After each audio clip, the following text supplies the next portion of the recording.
Itigil ang lahat. Kung ikaw ay Taurus, huwag mong baliwalain ang mensaheng ito. May isang sandali na paparating na magpapabago sa takbo ng iyong buhay. Isang pahiwatig na matagal nang ibinubulong ng universo. Ngunit ngayon lamang ganap na magbubukas. Maraming Taurus ang nakakaramdam ng bigat, ng pagod, ng tila paulit-ulit na pagsubok.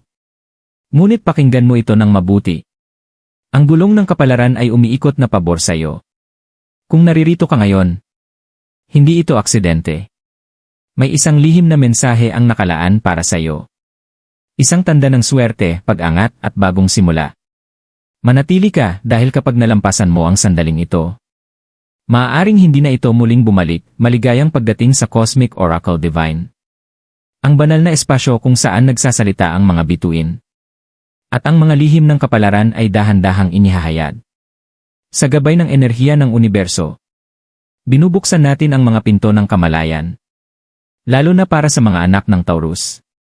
Matatag, matiisin, ngunit ngayon ay pinipili na ng langit. Huminga ng malalim. Ihanda ang iyong isipan at puso. Dahil ang mensaheng ito ay hindi para sa lahat. Ito ay para lamang sa mga handang tanggapin.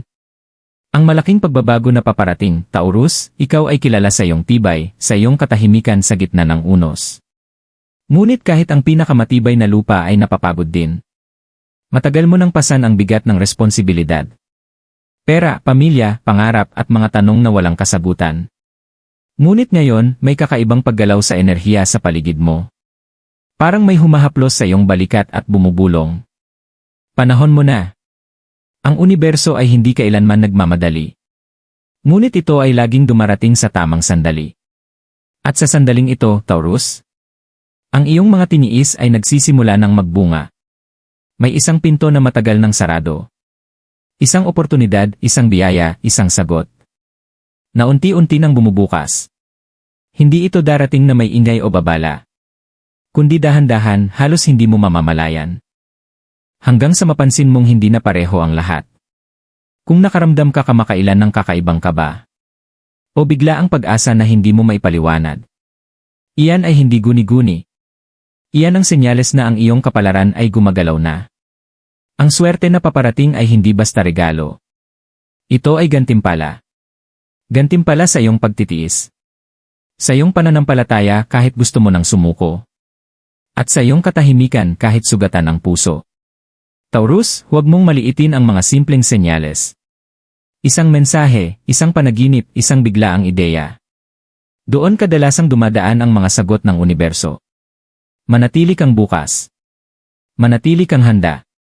Dahil ang pagbabagong ito ay hindi lamang panlabas. Ito ay magmumula sa loob mo. At kapag ikaw ay nagbago, susunod ang mundo, Taurus, may dahilan kung bakit parang may unti-unting nagigising sa loob mo. Isang lakas na matagal mong itinago. Isang tapang na pinili mong patahimikin dahil sa takot na muling masaktan. Ngunit pakinggan mo ito. Ang panahon ng pananahimik ay tapos na. Ang universo ay may kakaibang paraan ng pagsubok. Minsan, inuubos muna nito ang iyong lakas. Bago nito ipakita kung gaano ka pala kalakas. Ang mga hadlang na iyong naranasan ay hindi parusa. Sila ay paghahanda. Paghahanda sa isang yugto ng buhay. Kung saan ikaw ay tatawaging mamili. Manatili sa dati. O yakapin ang pagbabago. At Taurus, ang pagbabago ay hindi darating bilang panganib. Kundi bilang pagkakataon na may dalang swerte. Mapapansin mo na ang mga bagay na dati mong pinipilit. Ay kusa nang lumalapit. Ang mga pintuang pilit mong binubuksan noon. Ay ngayon kusang nagbubukas. May enerhiya ng kasaganaan na umiikot sa iyo. Hindi lamang sa material na aspeto. Kundi sa kapayapaan ng isip. Sa linaw ng desisyon. At sa lakas ng loob na magsabing, karapat-dapat ako. Taurus, ito ang paalala. Huwag kang matakot bitawan ang hindi na tumutugma sa iyong halaga. May mga tao, ugali at sitwasyon na kailangang matapos para makapasok ang mas mabuti. Kapag pinili mong magtiwala, kahit hindi mo pa nakikita ang buong larawan, doon nagsisimulang gumalaw ang himala. Ang universo ay nasa iyong panig. Ngunit kailangan nitong marinig ang iyong desisyon. At ang desisyong iyon ay nagsisimula. Sa paniniwalang ang swerte ay hindi aksidente.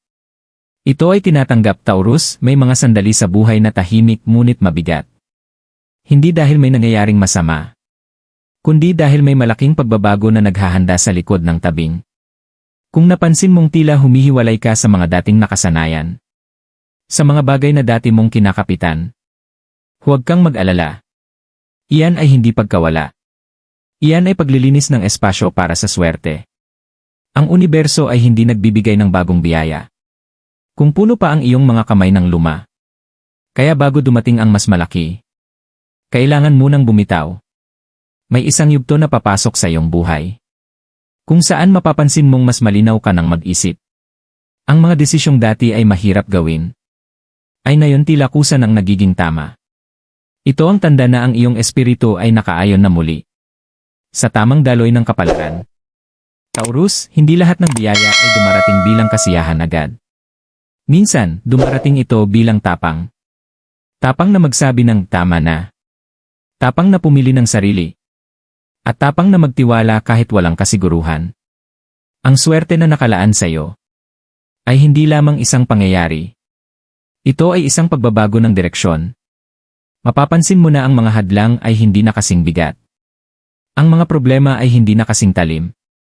At ang mga pangarap na dati ay parang malayo, ay unti-unti nang nagiging posible. May isang mensahe ang universo para sa iyo. Huwag mong madaliin, ngunit huwag ka ring umatras. Ang enerhiya sa paligid mo ay humihiling ng isang bagay.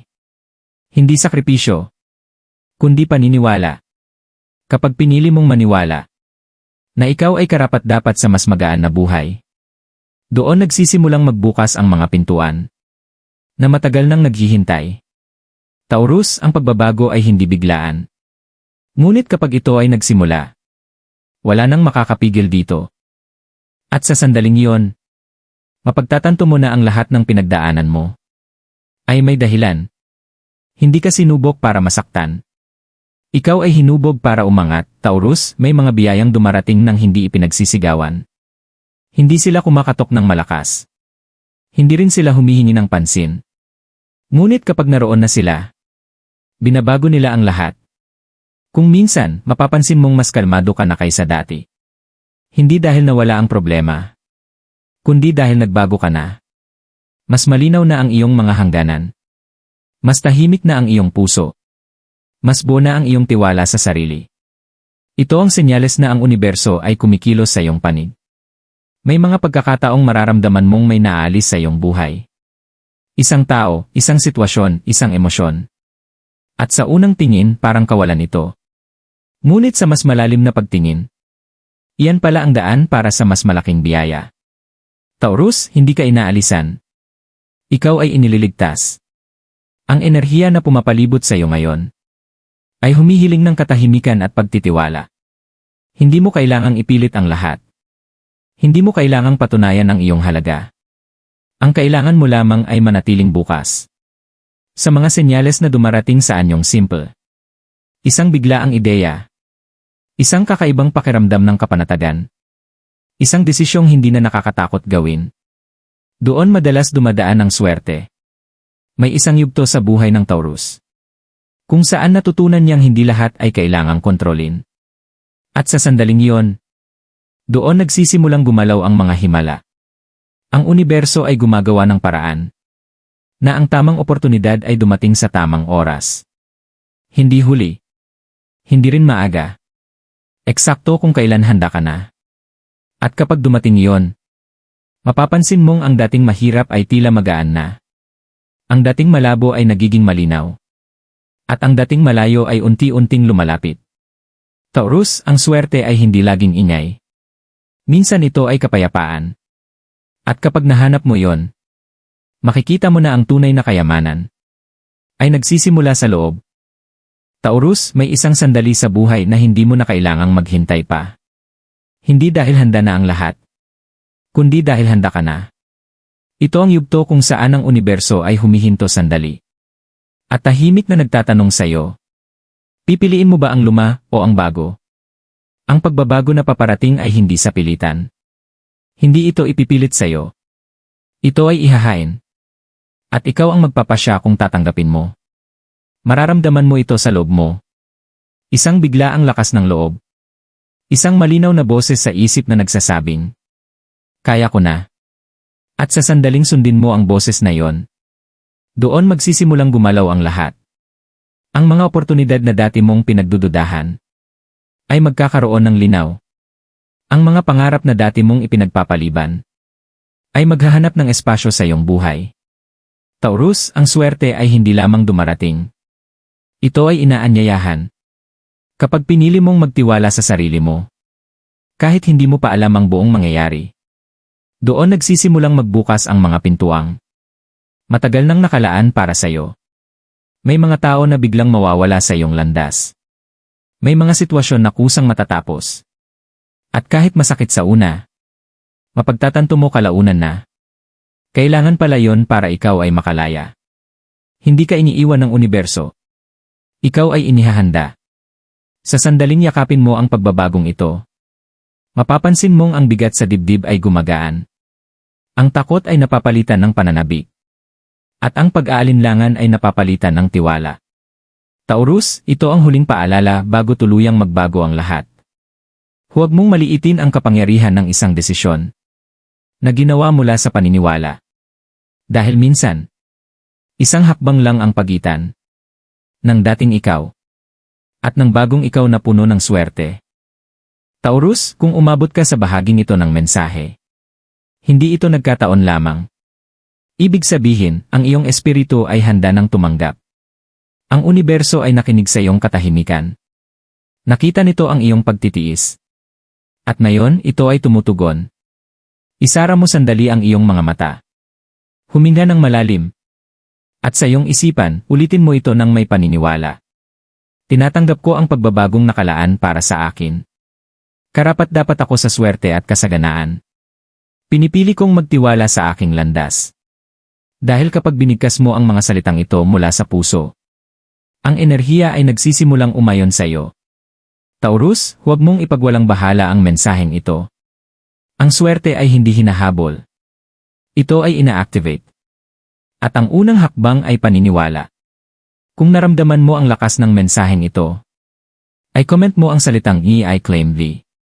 Bilang tanda na handa kang tanggapin ang pagbabagong paparating sa iyong buhay. Huwag kalimutang i-like ang video. Mag-subscribe sa Cosmic Oracle Divine. At i-share ito sa kapwa Taurus na nangangailangan ng gabay at liwanag. Manatiling bukas. Manatiling naniniwala. Dahil ang universo ay hindi nagkakamali. At ang swerte na para sa iyo ay paparating na.